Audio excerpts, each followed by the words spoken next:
प्राचीन काल में हिमालय की गोद में एक छोटा सा गांव था, जहां एक गरीब ब्राह्मण रहता था। नाम था माधव। माधव की जिंदगी संघर्षों से भरी थी।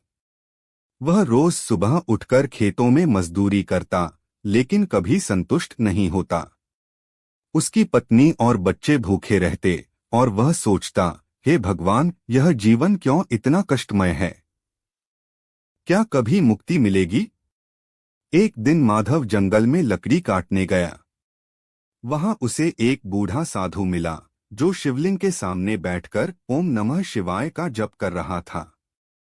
माधव ने पूछा, महाराज, आप इतने शांत क्यों हैं? मैं तो जीवन से थक गया हूं।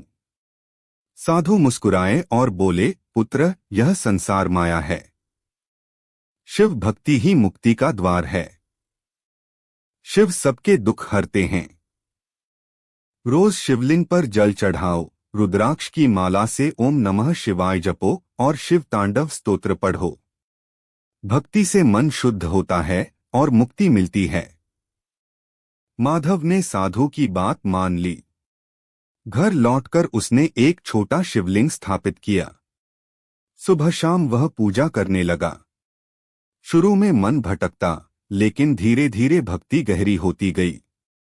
वह शिव की लीलाओं के बारे में सोचता, कैसे शिव ने त्रिपुरासुर का नाश किया, कैसे पार्वती के साथ विवाह किया। रुद्राक्ष की माला हाथ में लेकर जपते हुए उसे शांति मिलने लगी। समय बीता। माधव की जिंदगी बदलने लगी।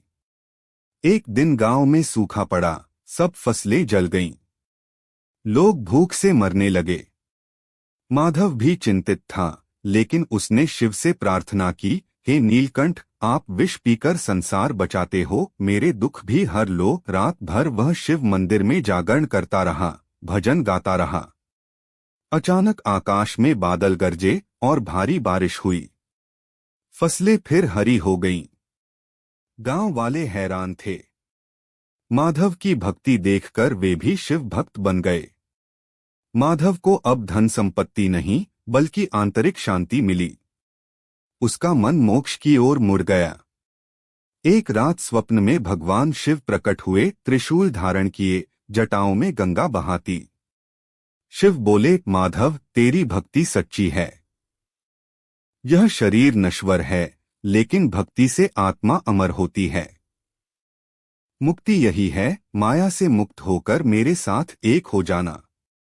माधव की आंख खुली। उसने संसार त्याग दिया और हिमालय चला गया। वहां लाइफ लॉन्ग शिव भक्ति में लीन रहा। मृत्यु के समय उसकी आत्मा शिवलोक में विलीन हो गई। गांव वाले आज भी कहते हैं कि सच्ची शिव भक्ति दुखों को जलाती है और मुक्ति वरदान देती है। इस कथा से सीख मिलती है, शिव भक्ति सरल है, मंत्र जपो, पूजा करो और विश्वास रखो। मुक्ति दूर नहीं, आपके हृदय में है। ओम नमः शिवाय।